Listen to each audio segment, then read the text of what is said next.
Hello, all you creative people, and welcome to another video.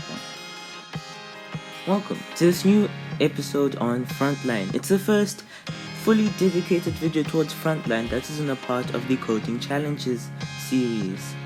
The first major thing is something I mentioned in the previous episode, which is switching to a new project.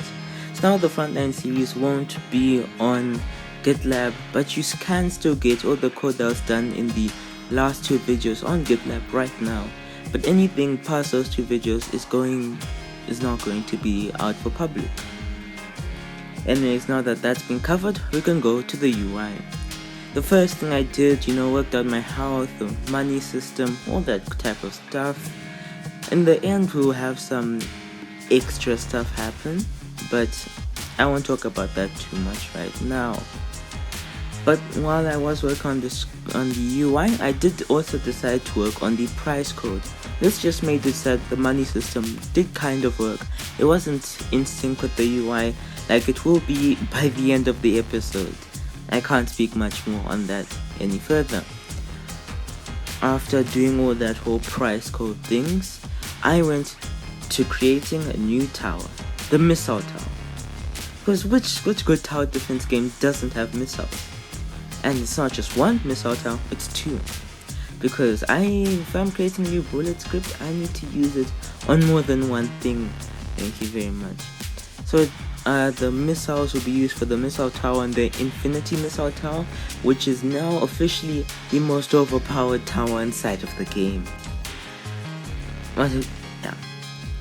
After creating those two towers, I thought to myself, hey, wouldn't this be more fun if you could upgrade those towers and make them better? And so I got right to make an upgrade system first by making the upgrades UI. This just made it a lot easier to do upgrades, because doing any more key bindings probably wouldn't work. But now you can upgrade stuff like your tower's damage, its fire rate, whether it can hit camel, enemies or anything like that. It just allows you to improve your towers. That's for the longevity of the game, since in reality this game is infinite. It'll go on forever. And after doing upgrades, I just thought to myself, why not copy and paste some of the upgrade stuff and just create a build menu. Pretty simple. One of the more easier things I've had to do this entire game, and I made it so that there was a button to turn off and on the build menu if you wanted to, because it can get in the way if you're just moving around the scene and stuff like that. After that, I completely redid one of the hardest systems I have in the game, the wave system. It wasn't working to what I would call a functional level, apparently. So the wave system completely redone. I made that the waves a little bit quicker, just general stuff like that. Now, even though I made the waves a little bit quicker, it still wasn't enough. And I couldn't just make the game go quicker, because it would completely underpower and completely change the balancing of the game, which I'll do at the end of the video, because balancing's difficult. So I added a speed multiplier, something every single simulation game and tower defense game should probably have, and that I should have had from the very beginning. So now you can go between 1 times, 5 times, 10 times, and 20 times speed, even though I do not suggest going to 20 times speed unless you truly think that your computer can handle it. Because this game is incredibly power hungry, and that is probably down to my code. I'm not the most efficient programmer. And it's also down to the background. That thing is incredibly power hungry.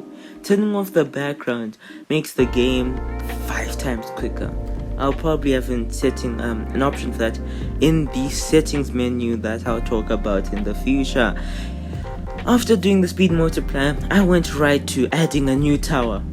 The latest tower, I guess now in terms of this video, the bank tower. This tower, when I first added it, was, well, let's just say incredibly overpowered.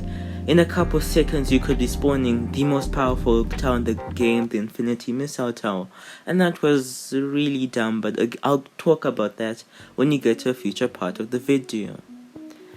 After creating the bank tower, I thought to myself, what goes well with banks? upgrading to universal render pipeline. And this is also something I should have done from the very beginning, because universal render pipeline, something I use in every single one of my games. Movement has it, Polanto has it. Every single project I've ever worked on has universal render pipeline. It just makes that you could have effects and stuff like that, while still not making it so much more power hungry like HDRP. After URP, I overdid the entire graphics. I put way too much bloom, way too much vignette, way too much everything. And that does become an issue, so I just had to tone all those settings down, which I'll also get to after I talk about the settings menu. Yes, the settings menu. It doesn't really work on itch.io yet, because itch.io doesn't really allow you to change many settings, which is unfortunate. But I guess you can. So right now on itch.io, the main thing that will probably work is the full screen toggle, and also the graphics drop down. But if I did turn this into a downloadable game, all those settings would work, and I made sure that they would work. After the settings menu, I reduced the graphics completely, removed all the bloom, removed all the color corrections, removed all that type of stuff, because it really made the game feel unnatural and just wasn't working at all. It just wasn't working at all, and probably made the game look worse rather than better. And that's something I try to avoid. After, reducing the graphics, I decided, hey, you can finish the game basically by getting the Infinity Missile Tower in like 5 rounds. I need to fix that. Why aren't the enemies spawning properly? So, in this balancing the game section, I kind of have it be a more general type of thing. And the first thing I worked on when balancing the game was making the Banks Tower, not overpowered. It was way too overpowered, and the most overpowered thing in my game. The other thing I did was make it so that every single round, the strength of the enemy multiplier increases every single round. The cost of buying towers also increases every single round.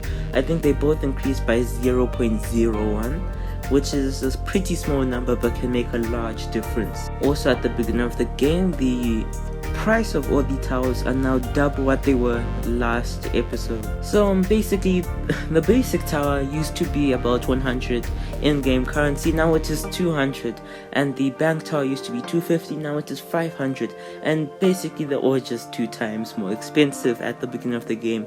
Plus with that money, the price multiplier increase, it can really get really expensive really quickly. So it's better to buy all your towers at the beginning of the game, as many as you can. And this price increase also affects upgrades. So it's also better to upgrade all your towers at the beginning of the game, but it does introduce a balance curve that will make the game way more replayable, and in the future at least. I also nerfed the basic tower a little bit, and all the towers a little bit when it came to especially the fire rate and damage. Besides that, not much had to be done. The game was pretty balanced. I made the laser tower more in line with the basic tower. It's basically meant to be 2 times or 2.5 times better than the basic tower. And I think I got to the point where 1 laser tower can do the work of at least 2 basic towers. So that should be good. I'll keep balancing the game as it progresses. I'll keep adding more towers, more enemies, more stuff like that. But then up to the final part of this episode, uploading it to itch.io. Currently it's available on the Creative Coders' itch.io page. There'll be a link in the description if you really want to do it. But anyways, this has been me. You can play Frontline on itch.io as I mentioned. And I'll see you guys in the next one. Goodbye.